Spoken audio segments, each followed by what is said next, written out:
Hello అండి, అందరికీ నమస్కారం. ఈరోజైతే మేము కర్ణాటక రాష్ట్రంలోని బీదర్లో ఉన్న గురునానక్ జీరా సాహెబ్ టెంపుల్కి అయితే వెళ్ళాము. ఆ వీడియో మీకోసం. ఈ గురుద్వారా టెంపుల్ అనేది కర్ణాటక రాష్ట్రంలోని బీదర్లో ఉందండి. ఇది ఒక ముఖ్యమైన సిక్కు పుణ్యక్షేత్రం. ఇది సిక్కులకు మతపరంగా చాలా ప్రాముఖ్యమైనది.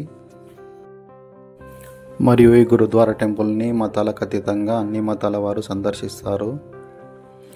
ఇది పర్యాటక ప్రదేశంగా చాలా అభివృద్ధి చెందింది. మనకు ఈ టెంపుల్లో ఒక నీటి ఊట ఉంటుందండి.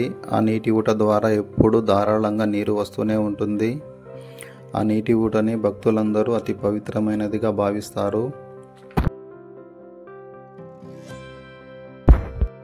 ఇక్కడ నీటి ఊట ద్వారా వచ్చే నీటిని త్రాగడం వల్ల చాలా రోగాలు నయమవుతాయని భక్తుల విశ్వాసం. ఇక్కడ ఆ నీటిని కొంతమంది ఇంటికి కూడా తీసుకెళ్తారు.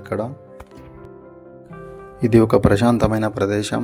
ఇక్కడ భక్తులు ధ్యానం మరియు శాంతిని పొందుతారు. మరియు ఇక్కడ మనకు ఉచిత భోజన సేవలు కూడా అందుబాటులో ఉన్నాయండి. ఈ టెంపుల్కి అయితే పెద్ద హిస్టరీ ఉందండి. పాతకాలంలో గురునానక్ గారు ఈ ప్రదేశాన్ని సందర్శించినప్పుడు ఈ ప్రాంతంలో ప్రజలు తీవ్రమైన కరువు సమస్యతో బాధపడేవారు.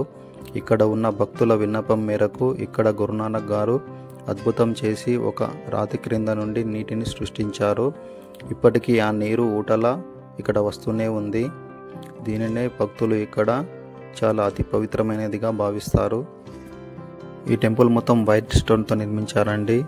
ఇది మొత్తం తెల్లగా ఉండి భక్తులను ఎంతో ఆకట్టుకుంటుంది. ఇక్కడైతే మనకు టెంపుల్లో తలపైన క్లాత్ లేకుండా అయితే ఎంట్రీ ఇవ్వరండి. మనం చిన్న కర్చీఫ్నైనా తలపైన వేసుకొని టెంపుల్లోకి వెళ్ళాలి.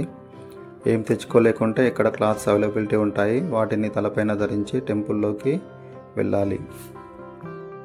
హైదరాబాద్ నుంచి బీదర్ వెళ్ళడానికి బస్ మరియు ట్రైన్ ఫెసిలిటీ రెండు అవైలబిలిటీలో ఉన్నాయండి.